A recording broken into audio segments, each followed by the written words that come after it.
Hello friends, വണ്ടി Maruti Ritz ആണ്. 2011 model വണ്ടിയാണ്. ഇതിൽ കംപ്ലൈന്റ് എന്ന് പറഞ്ഞു കഴിഞ്ഞാൽ പുള്ളിങ് തീരെ ഇല്ല എന്നായിരുന്നു കസ്റ്റമറുടെ കംപ്ലൈന്റ്.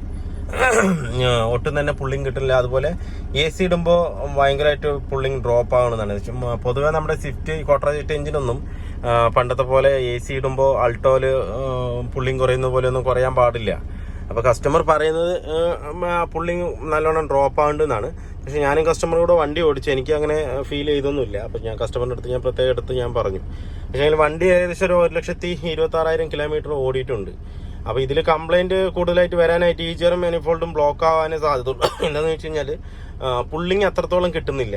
നമ്മൾ ഈ റിറ്റ്സിന് കോട്ര ജെറ്റിൻ്റെ എഞ്ചിന് പ്രതീക്ഷിക്കുന്ന ഒരു പുള്ളിങ് ഇതിനകത്ത് തീരെ വരുന്നില്ല. എന്താണെന്ന് വെച്ചാൽ നമ്മൾ ആക്സിലേഷൻ ഫുള്ളായി കൊടുത്താലും ഒരു 80ന്റെ മേലെ കയറുമ്പോൾ ഒരു ബ്ലാക്ക് സ്മോക്കോട് കൂടിയിട്ടാണ് വണ്ടി നീങ്ങുന്നത്. എന്ന് വെച്ചാൽ പുള്ളിങ് ഇല്ല. 80ന്റെ മുകളിലൊന്നും പോകുന്നില്ല. 85-90 അത്ര തന്നെയാണ് എത്ര കാല് കൊടുത്താലും. എന്ന് വെച്ച് കഴിഞ്ഞാൽ നമ്മളെപ്പോഴും ഈ വണ്ടി എന്ന് പറഞ്ഞു കഴിഞ്ഞാൽ കോട്ര ജെറ്റ് എഞ്ചിൻ എന്ന് പറഞ്ഞു കഴിഞ്ഞാൽ നമ്മൾ കാല് കൊടുത്തതാണെന്ന് ഭയങ്കരമായിട്ട് ഫീൽ ആവണം. വണ്ടി എടുത്ത് പോകുന്നത് ഭയങ്കരമായിട്ട് ഫീൽ ആവും. അത് നമ്മൾ ആ എയർ കറക്റ്റ് സർക്കുലേഷൻ അതിനകത്തേക്ക് വന്നു കഴിഞ്ഞ് കഴിഞ്ഞാൽ ഉറപ്പായിട്ടും ആ ഒരു പുള്ളിങ് ഇതിനകത്ത് കിട്ടും. പക്ഷെ ഒട്ടും തന്നെ ആ ഒരു പുള്ളിങ് ഇതിനകത്ത് വരുന്നതേ ഇല്ല. ആ ഒരു വിങ്ങിയിട്ട് മാത്രമാണ് പോകുന്നത് വണ്ടി. നമ്മൾ ഹൈവേയിലൊക്കെ ഇങ്ങനെ കയറി പോകുമ്പോൾ അങ്ങനെ അങ്ങ് പോകുമായിരിക്കും. പക്ഷെ ഒരു ഇനീഷ്യൽ പുള്ളിങ് ഈ വണ്ടിക്ക് തീരില്ല. അതായിരുന്നു കസ്റ്റമർ കംപ്ലൈന്റ്. നമ്മുടെ ഒരു യൂട്യൂബറാണ്, സബ്സ്ക്രൈബറാണ്. നമ്മുടെ വീഡിയോ കണ്ടിട്ടാണ് വന്നത്. തൊട്ടടുത്തുള്ള തന്നെയാണ്, നമ്മുടെ വർക്ക്ഷോപ്പിന്റെ തൊട്ടടുത്തുള്ള തന്നെയാണ്. ഏകദേശം ഒരു 10-15 കിലോമീറ്റർ ഉള്ളൂ. അങ്ങനെ വന്നാണ്. എന്തായാലും നമുക്കിത് വണ്ടി പക്ക കണ്ടീഷൻ ആക്കി കൊടുക്കണം. എന്താണെന്ന് വെച്ച് കഴിഞ്ഞാൽ അത്രയും ഡ്രോപ്പാണ്. അതുമല്ല, കസ്റ്റമർ സെക്കൻഡ് ഹാൻഡ് എടുത്ത് പുറത്ത് വേറെ എവിടെയോ ഡ്രൈവ് ഷാഫ്റ്റും കാര്യങ്ങളൊക്കെ മാറിയിട്ടുണ്ട്. ഏകദേശം ഒരു 10-12,000 രൂപ ചിലവാക്കിയിട്ടുണ്ട്. ആൾക്ക് ഇങ്ങനെ ഒരു കംപ്ലൈൻറ്റും കൂടെ വന്നപ്പോൾ ആൾക്ക് മൊത്തത്തിലൊരു ഡിസ്കംഫേർട്ട്.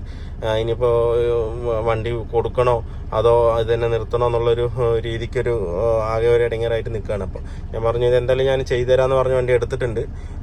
നമുക്കിത് എന്തായാലും മാനിഫോൾഡ് ഒന്ന് അഴിച്ചു നോക്കാം. മാനിഫോൾഡ് ഈജിയർ ഒന്ന് അഴിച്ചു നോക്കിയിട്ട് ഞാൻ കാണിച്ചു തരത്തിൽ എത്രത്തോളം ബ്ലോക്ക് ഉണ്ടെന്നുള്ളത്. കസ്റ്റമറിൻ്റെ അടുത്ത് ഞാൻ പറഞ്ഞത് പക്ക പുള്ളിങ്ങിന്റെ കാര്യം പക്ക ആക്കി തരാം ഞാൻ. ബാക്കി കംപ്ലൈന്റുകൾ ഇപ്പോഴല്ലെങ്കിലും പിന്നീടാണെങ്കിലും വരാം. ചെറിയൊരു നോയ്സും ഉണ്ട്. ഒരു എന്താ പറയുക, കട എന്ന സൗണ്ട് വരുന്നുണ്ട് ലെഫ്റ്റ് സൈഡ്. അത് എന്താണെന്നുള്ളത് നോക്കി ക്ലിയർ ചെയ്ത് കൊടുക്കണം. പിന്നെ ഇട്ട ഷാഫ്റ്റിൽ തന്നെ പുതിയ ഡ്രൈവ് ഷാഫ്റ്റിൽ തന്നെ ചെറുതായിട്ട് ഗ്രീസ്, ബൂട്ടിലാണ് തോന്നുന്നത്, ഒരു ഹോൾ വീണിട്ട് ഗ്രീസ് ചെറുതായിട്ട് പുറത്തേക്ക് തള്ളി വരുന്നുണ്ട്. അപ്പോൾ അതെന്താണെന്നുള്ളത് നോക്കി കൊടുക്കണം. അത് ഞാൻ പറഞ്ഞു, അത് കസ്റ്റമർ എന്താ പറയുക, നേരത്തെ മാറിയോടെ തന്നെ ചെയ്താൽ മതി. എന്ന് വെച്ചാൽ വാറണ്ടിയുടെ ചിലപ്പോൾ വാറണ്ടിയിൽ അത് ചെയ്ത് കിട്ടും. എന്ന് വെച്ചാൽ 5,000 രൂപയോളം വില വരുന്നുണ്ട്. അപ്പോൾ അത് അങ്ങനെ ചെയ്യാൻ പറ്റും. എന്തായാലും ഞാൻ ഈജിയർ മാനിഫോൾഡ് അഴിച്ചെടുത്തിട്ടുണ്ട്. മാനിഫോൾഡ് ഈജിയറിൽ കംപ്ലീറ്റ് നല്ല കാർബൺ ഉണ്ട് ഉള്ളിൽ, കണ്ടില്ലേ, നല്ലോണം ഇതാക്കിയിട്ടുണ്ട്. ഇനിയിപ്പോൾ നമുക്ക് എന്തായാലും ഇത് പിരിക്കണം. ഇതിൻ്റെ വാൾവൊക്കെ എടുത്തിട്ട് വേണം നമുക്ക് ക്ലീൻ ചെയ്യാനിടാനായിട്ട്. എന്തായാലും ഇത് അതിൻ്റെ വാൾവ് കംപ്ലീറ്റ് അഴിച്ചിട്ട് എല്ലാം പിരിച്ചതിന് ശേഷം നമുക്ക് ക്ലീൻ ചെയ്യാനിടാം. ഈ വാൾവ് അഴിക്കണം. അതുപോലെ തന്നെ ഈജിയറിൻ്റെ ഈ കൂളറിൽ വരുന്ന ഇതും അഴിക്കണം. എന്നാൽ മാത്രമേ നമുക്ക് അതിൻ്റെ ഉള്ളിലുള്ള കുറേ എക്സോസ്റ്റ് ഒരു ചെറിയൊരു തോതിൽ ഗ്യാപ്പ് പോലും ഇല്ല. ചെറിയൊരു നൂലുക്കൊരു ഗ്യാപ്പ് മാത്രമേ ഉള്ളൂ എയർ കിടക്കാനായിട്ട്. ഇത് ഈ പിസ്റ്റൺ എത്രത്തോളം എയർ വലിച്ചാലും ഇതിന്ന് എയർ ഉള്ളിലേക്ക് അത്രയ്ക്കും പ്രഷറിൽ തള്ളില്ല. അതുമാത്രമല്ല, ടർബോന്ന് വരുന്ന എയറും തള്ളില്ല. പിന്നെ ഈജിയറിന്ന് വരുന്ന എക്സോസ്റ്റ് ഗ്യാസും ഉള്ളിലേക്ക് ഒട്ടും തന്നെ നമുക്ക് കിട്ടില്ല. എന്ന് വെച്ചാൽ ഇത്രത്തോളം ബ്ലോക്കാണ്. അത് ബ്ലോക്ക് ആയിരിക്കുമ്പോൾ എയർ കറക്റ്റായിട്ട് എഞ്ചിനകത്ത് കിട്ടിയില്ലെന്നുണ്ടെങ്കിൽ പിന്നെ ഒന്നും നോക്കണ്ട, വണ്ടി നീങ്ങില്ല, പുള്ളിങ് ഉണ്ടാവില്ല. ഒട്ടും പുള്ളിങ് ഉണ്ടാവില്ല. വണ്ടി എഞ്ചിനേ സ്മൂത്ത് ഉണ്ടാവില്ല. വല്ല പറന്നിരിക്കും വണ്ടി എഞ്ചിൻ. ഇത് കണ്ടില്ല എത്രത്തോളം ബ്ലോക്ക് ഉണ്ട്. അതുമാത്രമല്ല, എയർ മാസ് സെൻസർ ഇരിക്കുന്ന ഭാഗം നോക്കിയേ, ഒന്നുമില്ല അതിനകത്ത്. അതിൻ്റെ മാനിഫോൾഡിലെ പ്രഷർ എത്ര ഉണ്ടെന്ന് ഒട്ടും തന്നെ റീഡ് ചെയ്യാൻ കഴിയില്ല. പിന്നെ അങ്ങനെ വണ്ടി ഒട്ടും പുള്ളിങ് ഉണ്ടായില്ല, മൈലേജും ഉണ്ടായില്ല. ഇതിപ്പോൾ കസ്റ്റമർ ഇപ്പോൾ സെക്കൻഡ് ഹാൻഡ് വണ്ടി എടുത്തതാണ്. ഒരു തൃപ്തി ഉണ്ടായില്ല വണ്ടി ഓടിക്കുന്നതിൽ. നമ്മൾ ഇതൊന്ന് പക്കയായിട്ട് ക്ലീൻ ചെയ്ത് റെഡിയാക്കി സെറ്റാക്കി കൊടുത്തു കഴിഞ്ഞിട്ടുണ്ടല്ലോ, വണ്ടി തീ പറക്കും. മനസ്സിലായില്ലേ? വണ്ടി അത്രത്തോളം പുള്ളിങ് ഉണ്ടാവും. ഇതിപ്പോൾ ഏകദേശം ഒരു 10 കിലോ ഉണ്ടാവും തൂക്കിക്കഴിഞ്ഞ് കഴിഞ്ഞാൽ. ഒരു 2 കിലോ ഉള്ള സാധനമായിരിക്കും. മനസ്സിലായില്ലേ? അത്രയും ബ്ലോക്കാണ് ഇതിനകത്ത്.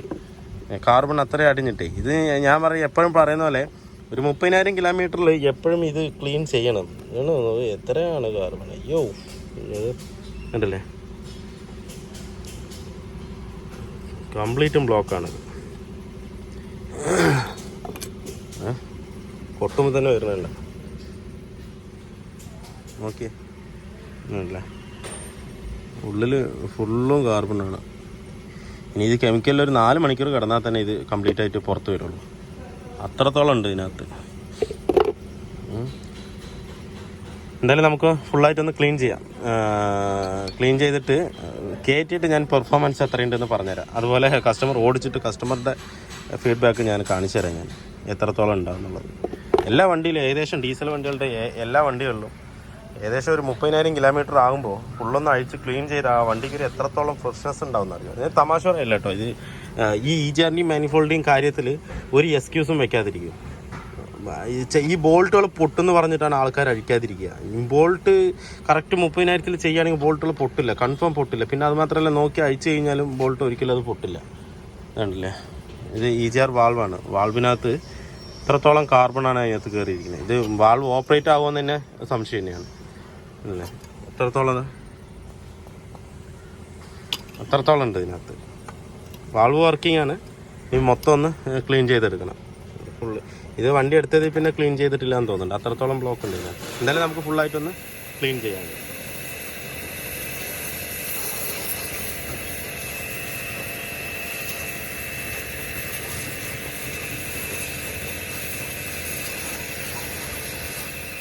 നമ്മൾ കംപ്ലീറ്റ് മാനിഫോൾഡ് കെമിക്കലിട്ട് ക്ലീൻ ചെയ്താണ്.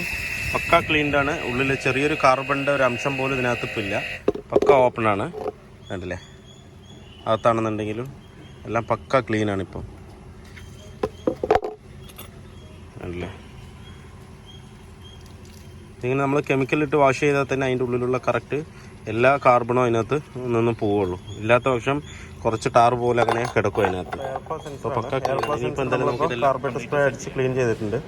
ഇതിൽ എയർ അധികം പ്രഷറിൽ അടിക്കാതിരിക്കുക എന്ന് വെച്ചാൽ ഉള്ളിലൊരു ഡയഫ്രം പോലെയാണ് ഇതിനകത്ത് വരുന്നത്. നമ്മൾ പ്രഷറിൽ അടിച്ചു കഴിഞ്ഞാൽ ഉള്ളിൽ ഡാമേജ് ആകാൻ സാധ്യത കൂടുതലാണ്. അപ്പോൾ കാർബറേറ്റർ സ്പ്രേ മാത്രം അടിച്ചൊന്ന് ക്ലീൻ ചെയ്യുക. ചെറുതായിട്ട് വേണമെന്നുണ്ടെങ്കിൽ നെയ്സിൽ എയർ മാത്രം അടിച്ചാൽ മതി. അപ്പോൾ മാനിഫോൾഡൊക്കെ കംപ്ലീറ്റും വൃത്തിയായിട്ടുണ്ട്. അല്ലേ, കംപ്ലീറ്റ് കാർബണും ഇളകി പോയിട്ടുണ്ട്. അല്ല, ഉള്ളും ഫുള്ളായിട്ട് ക്ലിയർ ആയിട്ട് ആയിട്ടുണ്ട്. നമ്മുടെ ബ്രിഡ്ജിൻ്റെ വർക്ക് ഫുള്ളി കംപ്ലീറ്റ് ആയിട്ടുണ്ട്. ഇപ്പോൾ വണ്ടി ടെസ്റ്റ് ഡ്രൈവ് ചെയ്തുകൊണ്ടിരിക്കുകയാണ്. വണ്ടി പക്ക പുള്ളിങ് ആയിട്ടുണ്ട്. ഇതിപ്പോൾ നമ്മൾ 3rd ഗിയർ 4th ഗിയർ ഇട്ടൊക്കെ കാല് കൊടുക്കുമ്പോൾ ശരിക്കും ആ EGR ഓപ്പൺ ആക്കി നമ്മളെ വലിച്ചു പോകുന്ന ഒരു ഫീലിംഗ് പക്കയായിട്ട് നമുക്ക് അനുഭവിക്കാൻ പറ്റുന്നുണ്ട്. അതുമാത്രമല്ല, എൻജിൻ പക്ക ഓപ്പണായി. അതുപോലെ എൻജിനും ഭയങ്കര സ്മൂത്തായി. പിന്നെ ഇനിയിപ്പോൾ എന്താ ഒരു കുഴപ്പമെന്ന് പറഞ്ഞു കഴിഞ്ഞാൽ നോസിൽ ചെറിയൊരു സൗണ്ട് വരുന്നുണ്ട് ഇതിനകത്ത്. നോസിൻ്റെ ഒരു സൗണ്ട് കടകടാന്ന് അത് എപ്പോഴും ഇല്ല. നമ്മളൊന്ന് വലിപ്പിക്കുമ്പോൾ ആ ഒരു EGR ഓപ്പൺ ആകുന്നതിനും തൊട്ട് മുന്നായിട്ട് ആ ഒരു ചെറിയൊരു നോയ്സും കൂടെ വരുന്നുണ്ട് അതിനകത്ത്. കാര്യമില്ല, എന്നാലും അതും കൂടെ ചെയ്യുകയാണെന്നുണ്ടെങ്കിൽ വണ്ടി ഒന്നുകൂടെ പെർഫോമൻസ് ഇതിനകത്ത് ബെറ്റർ ആയിട്ട് കിട്ടും. ബെറ്റർ പെർഫോമൻസിന് കുറവില്ല. പെർഫോമൻസ് പറഞ്ഞത് കാണില്ലേ, വണ്ടി അങ്ങ് വലിച്ചോണ്ട് പോവാ. വണ്ടി നമുക്ക് കാല് കൊടുക്കാൻ അങ്ങനെ അത്രയ്ക്ക് അങ്ങ് പറ്റുന്നില്ല.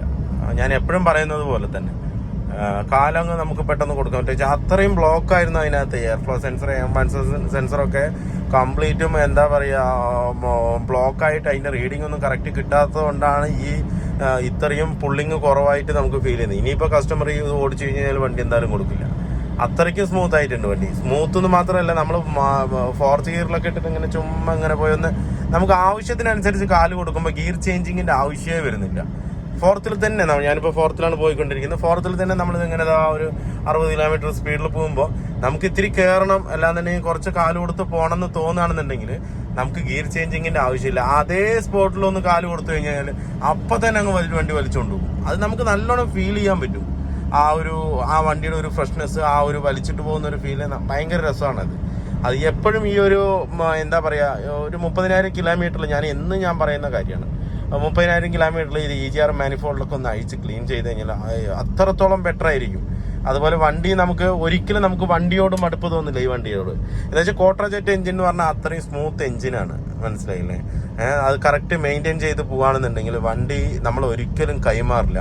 എന്താണെന്ന് വെച്ച് കഴിഞ്ഞാൽ അത്രത്തോളം നമ്മൾ എന്ത് പറയുന്നതോ അതാണ് ആ വണ്ടി കേൾക്കുന്നത്. അത്രത്തോളം പുള്ളിങ്ങാണ്, അത്രത്തോളം സ്മൂത്താണ്, അത്രത്തോളം മൈലേജ് തരുന്ന വണ്ടിയാണ് എല്ലാം കൊണ്ടും ഈ കോട്ര ജെറ്റ് എഞ്ചിൻ ഭയങ്കര ഒരു സക്സസ് ആയ ഒരു എഞ്ചിനാണ്. ഇതിപ്പോൾ ഇൻഡിക മാൻസെ ആയിക്കോട്ടെ, ഇനിയിപ്പോൾ വിസ്റ്റ കോട്ര ജെറ്റ് ആയിക്കോട്ടെ, സ്വിഫ്റ്റ് ഡിസയർ, സ്വിഫ്റ്റ് ഡീസൽ, ഈ എല്ലാ കോട്ര ജെറ്റ് എഞ്ചിനും പക്ക സ്മൂത്താണ്. അതുപോലെ ഫിയറ്റ് പൂണ്ടോ, അതുപോലെ ഷെവർലൈറ്റിൻ്റെ ആയിക്കോട്ടെ, ഇതൊക്കെ നമ്മൾ വണ്ടി ഷെവർലൈറ്റിൻ്റെ ആണ്.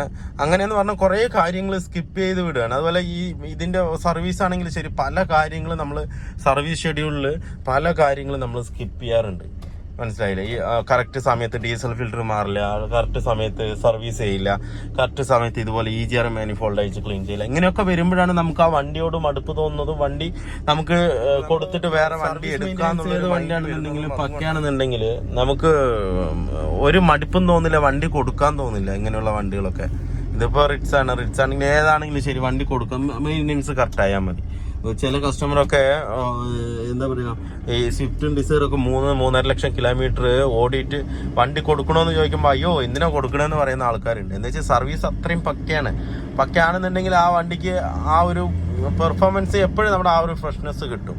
അപ്പോൾ നമ്മളെപ്പോഴും അതിനിപ്പോൾ കസ്റ്റമർക്ക് ചിലപ്പോൾ അറിഞ്ഞൊന്നും വരില്ല, നമ്മൾ തന്നെ പറഞ്ഞു കൊടുക്കണം. ഇനിയിപ്പോൾ മെക്കാനിക് ആണെന്നുണ്ടെങ്കിൽ നമ്മൾ വർക്ക്ഷോപ്പിലേക്ക് വന്നു കഴിഞ്ഞാൽ ഇന്ന സാധനങ്ങൾ മാറണം, ഇന്ന സാധനങ്ങൾ സർവീസ് ഷെഡ്യൂളിൽ ഇന്ന സാധനങ്ങൾ ചെയ്യണം എന്ന് പറഞ്ഞിട്ട് നമ്മൾ അത് ഏറ്റെടുത്ത് ചെയ്ത് കഴിഞ്ഞ് കഴിഞ്ഞാൽ പ്രശ്നം ഉണ്ടാവില്ല.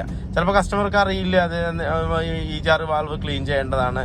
ഇതൊക്കെ കംപ്ലൈൻറ്റ് വരുമ്പോഴായിരിക്കും പറയുന്നത് എൻ്റെ വണ്ടിക്ക് പുള്ളിങ് ഇല്ല, എൻ്റെ വണ്ടിക്ക് മൈലേജ് ഇല്ല, എൻ്റെ വണ്ടിക്ക് ബാക്കിൽ ബ്ലാക്ക് സ്മോക്ക് ഉണ്ട് എന്നൊക്കെ കസ്റ്റമറാണ് നമ്മുടെ അടുത്ത് പറയുന്നത്. എന്തിനാ അതിന് ഇടവരുത്താൻ നിൽക്കുന്നത്? നമ്മൾ തന്നെ പറഞ്ഞിട്ട് ഇത് അതിൻ്റെ സർവീസിൽ 30,000 കിലോമീറ്റർ സർവീസ്, അതിൻ്റെ EGR കഴിച്ച് ക്ലീൻ ചെയ്യാൻ കേട്ടോ എന്ന് പറഞ്ഞ് അത് നമ്മൾ തന്നെ ക്ലിയർ ചെയ്ത് വിട്ട് കഴിഞ്ഞ് കഴിഞ്ഞാൽ കസ്റ്റമർക്ക് ആ വണ്ടിക്ക് പക്കയാണ്, ഒരു കംപ്ലൈൻറ്റും വരില്ല, കറക്റ്റായിട്ട് കൊണ്ടുപോകാൻ പറ്റും. ഇങ്ങനെയാണ് ചെയ്യുന്നത്. എന്താ പറയുക, സർവീസിൽ കറക്റ്റായിട്ട് ഞാൻ ചെയ്യിപ്പിക്കും. നമ്മുടെ കയ്യിൽ വരുന്ന വണ്ടികൾ, സ്ഥിരം വരുന്ന വണ്ടികൾ നമ്മൾ അതേ രീതിക്കാണ് മെയിൻ്റെനൻസ് ചെയ്തിട്ട് കറക്റ്റാക്കി വെക്കുക. പിന്നെ വണ്ടികളായ പിന്നെ പല കംപ്ലൈൻറ്റും വരും. ഇനിയിപ്പോൾ നമ്മൾ കംപ്ലൈൻ്റ് ഒന്നും വരില്ല എന്നൊന്നും പറയാൻ പറ്റില്ല. വണ്ടി ഓടിക്കുമ്പോൾ വണ്ടിയിൽ പല കംപ്ലൈൻറ്റും വരാറുണ്ട്. അത് അതിൻ്റെതായുള്ളത് കൂളന്റിന്റെ ലീക്ക് നോക്കണം. ഇതിപ്പോൾ ഏകദേശം ഒരു മണിക്കൂറോളം ഞാൻ വണ്ടി സ്റ്റാർട്ടിങ്ങിൽ ഇട്ടിട്ടുണ്ട്. ഇനി നമുക്ക് കൂളന്റിന്റെ ലീക്ക് എന്തെങ്കിലും ഉണ്ടോന്ന് നോക്കണം. അഴിച്ച ഭാഗങ്ങളൊക്കെ പക്കയാണെന്നുള്ളതൊന്ന് നോക്കണം, അത്ര തന്നെ. ബാക്കി വണ്ടിയൊക്കെ പക്കയാണ് ഓടിക്കാനും. അതുപോലെ തന്നെ നേരത്തെ കസ്റ്റമർക്ക് കംപ്ലൈന്റ് മറ്റേ AC ഇടുമ്പോൾ പുള്ളിയും കുറവാണ്. ഇനിയിപ്പോൾ ആ പ്രശ്നം ഉണ്ടാവില്ല. കാല് കൊടുക്കുന്നതിനനുസരിച്ച് വണ്ടി നീങ്ങിക്കോളും, പെർഫോമൻസ് ഉണ്ടായിക്കോളും. അപ്പോൾ വീഡിയോ എല്ലാവർക്കും ഇഷ്ടമായാലും ലൈക്ക് ചെയ്യുക, ഷെയർ ചെയ്യുക, അതുപോലെ തന്നെ സബ്സ്ക്രൈബ് ചെയ്യുക. സബ്സ്ക്രൈബ് ചെയ്യാതെയാണ് വീഡിയോ കാണുന്നെങ്കിൽ ഒന്ന് സബ്സ്ക്രൈബ് ചെയ്ത് സപ്പോർട്ട് ചെയ്യുക. അപ്പോൾ മറ്റൊരു വീഡിയോയിലേക്ക് കാണുന്നവരെല്ലാവർക്കും ബൈ.